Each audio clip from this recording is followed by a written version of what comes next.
छत्तीसगढ़ महासमुंद समाजों के द्वारा सर्व समाज महासभा के प्रदेश अध्यक्ष प्रोफेसर डॉक्टर संजीव कर्मकार वशिष्ठ को महासमुंद लोकसभा चुनाव 2024 के निर्वाचन क्षेत्र से भाजपा प्रत्याशी सांसद बनाने की मांग जोरों से उठ रही है। भारतीय जनता के लिए उनका योगदान भी महत्वपूर्ण रहा। उन्होंने प्रधानमंत्री के राष्ट्र कल्याण हेतु पारित यूसीसी को समर्थन देते हुए आदिवासी भाइयों को साथ लेकर सभी समाजों के सहयोग से संपूर्ण छत्तीसगढ़ से समर्थन जुटाकर प्रधानमंत्री को रिपोर्ट प्रस्तुत किए। विधानसभा चुनाव 2023 चुनावी घोषणा पत्र में शिकासर नहर लिंक परियोजना महासमुंद गरियाबंद को शामिल करवाए। भाजपा के प्रादेशिक कार्यालय में वे 2015 से सक्रिय हैं। भाजपा के युवा मोर्चा सोशल मीडिया के वे प्रदेश सलाहकार रहे। उनके द्वारा पिछले चुनाव 2018 से लेकर अब तक कई असाधारण कार्य हुए। चुनाव 2023 में परिवर्तन यात्रा से लेकर कई चुनावी मुद्दों पर विशेष योगदान रहा।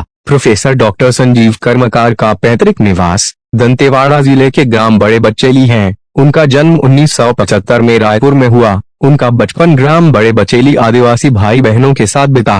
उनकी स्कूली शिक्षा ग्राम बड़े बचेली के आदिवासी कल्याण विभाग के सुदूर जंगल के बीच छोटे से स्कूल में हुआ। यही कारण है कि उनके अधिकतर नजदीकीपन अनुसूचित जाति एवं जनजातियों के से हैं। वे आदिवासियों के जल जमीन जंगल की रक्षा चाहते हैं एवं उनके सुव्यवस्थित आरक्षण के पक्षधर हैं। वर्तमान में पिछले 20 वर्षों से महासमुंद के अयोध्या नगर में निवासरत हैं और जनसेवा कर रहे हैं।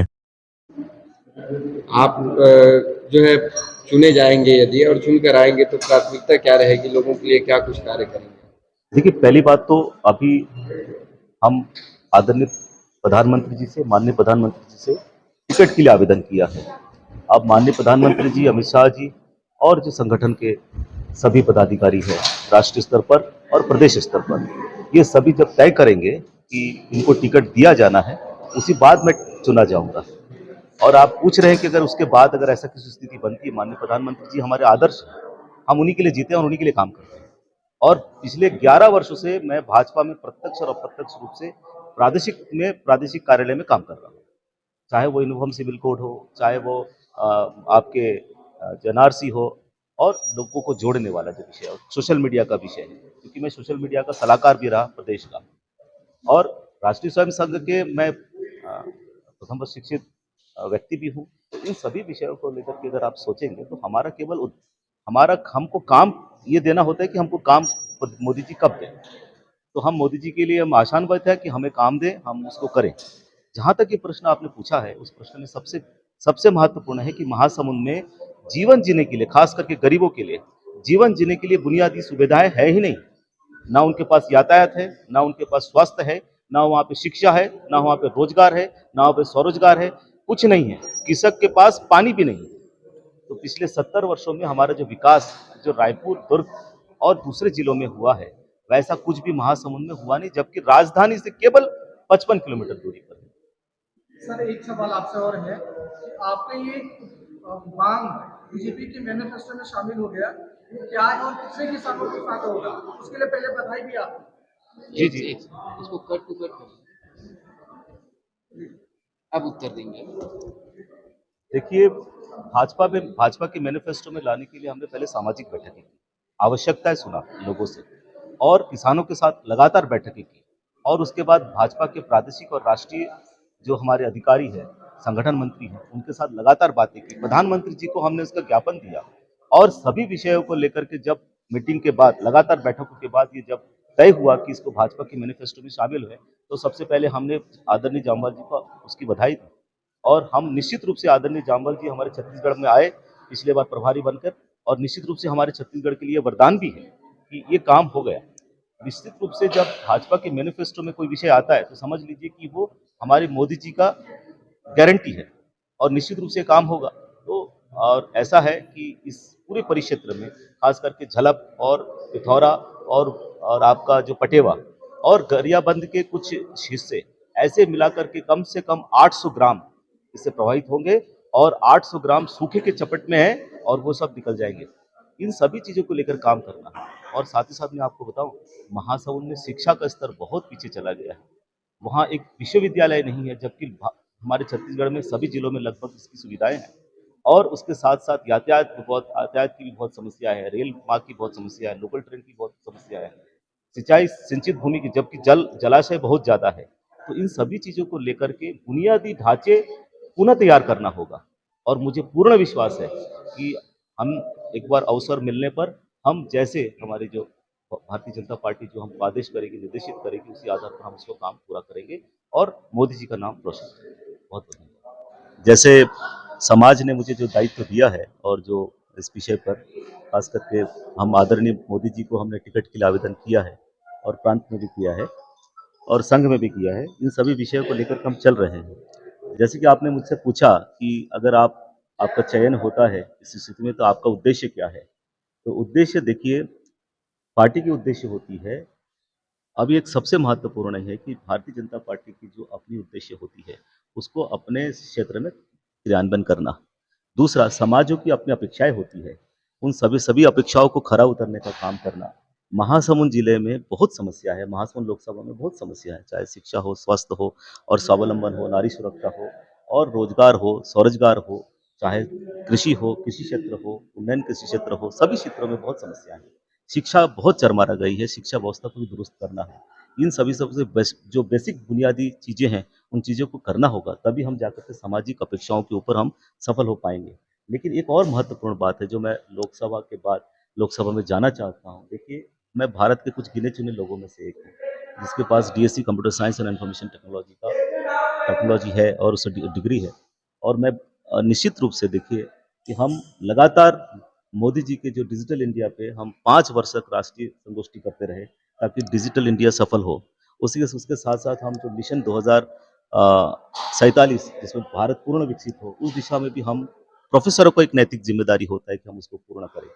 तो लोकसभा में जा कर के अगर हमें अवसर मिलता है, हमें यह आशीर्वाद मिलता है, मोदी जी हमारे लिए आदर्श है, हम हमारे सब कुछ है, हम उन्हीं के लिए काम करते हैं और लगातार कर रहे हैं। अब अगर वे हमें चाहते तो MHRD में हम कुछ कर सकते हैं, क्योंकि शिक्षाविद होने के नाते, प्रोफेसर होने के नाते हम MHRD में बहुत काम कर सकते हैं। मिनिस्ट्री ऑफ इनोवेशन सेल्स में बहुत काम कर सकते हैं। आपको ये ज्ञात होकर बहुत अच्छा लगेगा कि मैं भारत सरकार को के माध्यम से और ऑस्ट्रेलिया, जर्मनी, साउथ अफ्रीका, इन सभी कंट्री के माध्यम से मैंने 12 पेटेंट्स दिए हैं गवर्नमेंट उन सभी विषयों को क्रियान्वयन करना है, इनोवेशन सेल को डेवलप करना है।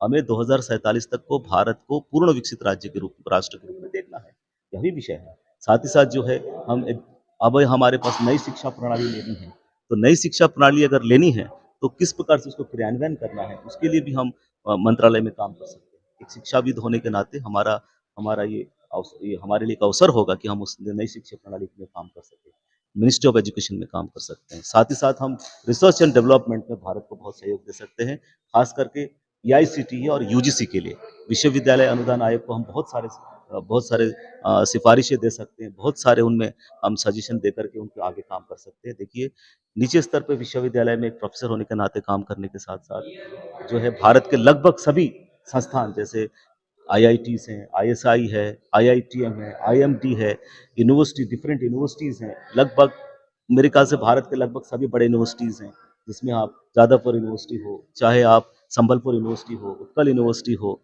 और सभी यूनिवर्सिटीज़ में, इलाहाबाद यूनिवर्सिटीज़ में लगातार मेरी व्याख्यान चलते रहते हैं। तो वहाँ की समस्याओं के बारे में मैं बहुत जानता हूँ। तो उन विषयों को भी हम मिनिस्ट्री में लेकर के जा सकते हैं और जा कर के हम उसको सुधार कर सकते हैं। अगर ऐसी स्थिति बनती कि हमको UGC में या EICT में, इंजीनियरिंग फील्ड्स में भी हम बहुत प्रकार की सुविधाएं दे सकते हैं, हम सहयोग कर सकते हैं।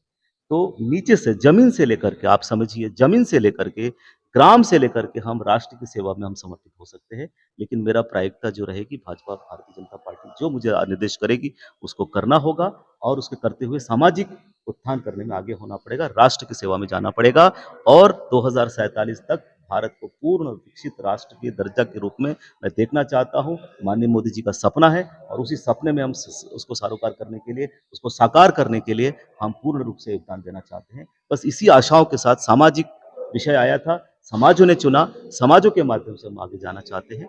बस इतने करके विषय रहता है। ठीक है, बहुत बहुत धन्यवाद। आप ये जो प्रेस कॉन्फ्रेंस की है उसके बारे में जानकारी। आज की पत्रकार वार्ता मुख्य रूप से जो आगामी चुनाव है लोकसभा का, उसी लोकसभा के तहत छत्तीसगढ़ में एक महासमुंद लोकसभा आती है उस महासमुंद लोकसभा के लिए हमें जिस तरह से एक व्यवस्था होती है, राजनीतिक व्यवस्था होती है, एक सामाजिक व्यवस्था होती है, और उस सामाजिक व्यवस्था से जो निकल के आता है व्यक्ति, वो हमारी बात को उस संसद तक या विधानसभा तक कैसे पहुंचाए, ऐसे सामाजिक सरोकार से जुड़े हुए और व्यक्तित्व के, जिनको सारे समाज ने और सर्व समाज जो समन्वय महासभा है उसके द्वारा एक ऐसा नाम उभर के आया, और जो कि वो अपनी एजुकेशन के साथ जुड़े रहे, अपना जो दायित्व है वो दायित्व को निभाते हुए और समाज की सेवा करना और राजनीतिक लोकतंत्र की उसमें वो करना भागीदारी बहुत कम बिरले लोगों में मिलता है। ऐसा एक नाम आया महासमुंद लोकसभा में, वो था प्रोफेसर डॉक्टर संजीव कुमार कर्मकार का। तो संजीव कर्मकार जी एक प्रोफेसर भी हैं और एक बहुत काफी सुलझा हुआ और समाज के वो आखिरी व्यक्ति को दर्द को जानने वाला। तो मुझे लगा कि आज की प्रेस वार्ता हम छत्तीसगढ़ की राजधानी रायपुर में प्रेस क्लब में कि हमारा ऐसे ऐसे प्रोफेसर डॉक्टर संजीव कुमार झाला यदि बड़ी राजनीतिक दल वो मन आगे बढ़ाते वो मन टिकट दी ही तो एक अच्छा संदेश जाएगा और अच्छा एक संदेश के साथ लोगों की आशाएं पूरी होंगी। तो ये महासमुंद के सब समाज ने तय किया था कि भारतीय जनता पार्टी और डॉक्टर प्रोफेसर संजीव कुमार झा को उम्मीदवार बनाए, जिसकी मैं डॉक्टर उदय भान सिंह चौहान, छत्तीसगढ़ राज्य निर्माण प्रमुख भागीरथ। आप इस नाते चूंकि आप समाज के लिए एक बड़ा त्याग, बड़ा योगदान कर रहे हैं, डॉक्टर कर्मकार को नेता के रूप में देखना चाहते हैं, कितना समर्थन मिल रहा है इसमें? इसमें पूरा हम लोग के समाज की तरफ से पूरा जितना समर्थन है उतना हम लोग करवाएंगे। और डॉक्टर साहब एक अच्छे व्यक्ति हैं जिनके में कोई ऐसा सामाजिक अनेक तरह के भावनाएं नहीं होती, एक अच्छे पढ़े लिखे हैं और ऐसे लोग ही राजनीति में जाना चाहिए।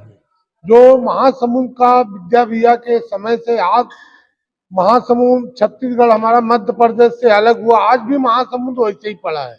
महासमुंद का विकास नहीं हुआ। बड़े बड़े दिग्गज लोग वहां से सांसद बने, अजीत जोगी बने, विद्याचरण शुक्ला बने, लेकिन वहां महासमुंद का कोई विकास पर ध्यान नहीं दिया। तो इसलिए हम लोग सोच रहे हैं एक ऐसा व्यक्ति को भेजा जाए हर समाज के तौर पर कि जो महासमुंद का विकास हो सके।